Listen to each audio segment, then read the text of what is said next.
দীর্ঘ সময় ধরে চলমান ডলার সংকটের মধ্যে দেশে একদিনেই মার্কিন মুদ্রাটির দাম রেকর্ড ৬০ টাকা বেড়েছে। ডলারের ব্যাংক রেট এখন ১১৭ টাকা, যা খোলা বাজারে আরও বেশি। এর ফলে ডলারের বিপরীতে টাকার মান কমেছে ৬.৩%। আমদানির জন্য এলসি খুলতে গেলেও এ দামে ডলার মিলবে না বলে মনে করেন আমদানিকারকরা। এতে বাড়বে আমদানি খরচ, মূল্যস্ফীতি আরও বাড়বে। আমদানি নির্ভর পণ্যগুলো কিনতে হবে বেশি দামে। পণ্যের দাম বাড়লে চাপে পড়বেন সাধারণ মানুষ। আমদানিকারকরা বলছেন, ডলারের দাম বাড়া মরার উপর খাড়ার গা। কারণ যেসব নিত্যপণ্য আমদানি করতে হয় সেগুলোর ঋণপত্র খুলতে অনেক ব্যবসায়ী নির্ধারিত দামের চেয়ে বেশি ডলার কিনতে হয়, যার প্রভাব পড়বে বর্তমান নিত্যপণ্যের বাজারে। আর আমদানি করা পণ্যের দাম বাড়বে। বর্তমানে ডলারের বিনিময় হার নির্ধারণে ক্রুলিং পেগ পদ্ধতি চালু করল বাংলাদেশ ব্যাংক। এতে টাকার বড় ধরনের অবমূল্যায়ন হয়েছে। কেন্দ্রীয় ব্যাংকের মধ্যস্থতায় এতদিন প্রতি ডলার ১০৯ টাকা ৫০ পয়সায় কিনে সর্বোচ্চ ১১০ টাকায় বিক্রি করতে বলা হয়। তবে বেশিরভাগ ব্যাংক এর দর মানছিল না। এরকম অবস্থায় ডলারের মধ্যবর্তী দর ঠিক করে দেওয়া হয়েছে ১১৭ টাকা।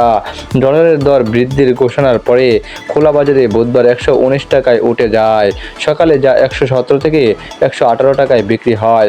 এছাড়া ব্যাংকগুলোতে দর ছিল ১১৫ থেকে ১১৬ টাকা। এখন ডলারের জন্য গুনতে হবে আগের চেয়েও বেশি দাম। এতে আমদানিতে নেতিবাচক প্রভাব পড়বে।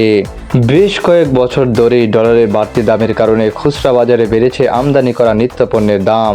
দেশের বড় অংশ খাদ্যশস্য এবং অন্য পণ্য আমদানি করতে হয় পুরোপুরি যোগান মেটাতে, যে কারণে দেশের বাজারে পণ্যের দামে ডলারের সবচেয়ে বড় প্রভাব থাকে।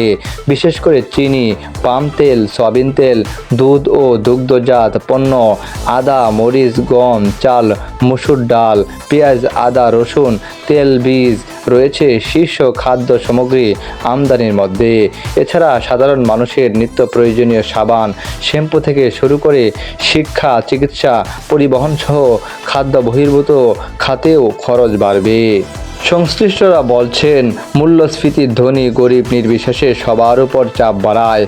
আয় বৃদ্ধির তুলনায় মূল্যস্ফীতি বেশি বাড়লে গরিব ও মধ্যবিত্তের সংসার চালাতে ভোগান্তি বাড়ে। এমনিতেই এখন বাজারে জিনিসপত্রের দাম বেশ চড়া। তার সঙ্গে পোশাক, শিক্ষা, চিকিৎসা সহ পরিবহন খাতেও খরচ বেড়েছে। সব মিলিয়ে মূল্যস্ফীতির চাপ সামাল দিতে হিমশিম খাচ্ছে সাধারণ মানুষ।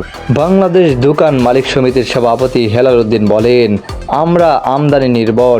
দীর্ঘদিন ধরেই আমাদের অর্থনীতি চাপে আছে। এখন হঠাৎ করেই ডলারের দাম খুব বেশি হলে এর নেতিবাচক প্রভাব তৈরি হবে। বিশেষ করে আমদানিতে নেতিবাচক প্রভাব পড়বে। পণ্যের আমদানি খরচ বেড়ে যাবে। এতে পণ্যের দামও বাড়াতে বাধ্য হবেন আমদানিকারকরা। এতে চাপে পড়বে সাধারণ মানুষ। মূল্যস্ফীতি আরও বেড়ে যাবে। মানুষ কষ্ট পাবে। দেশের অর্থনীতিতে উচ্চ মূল্যস্ফীতি এখন অন্যতম বড় চ্যালেঞ্জ।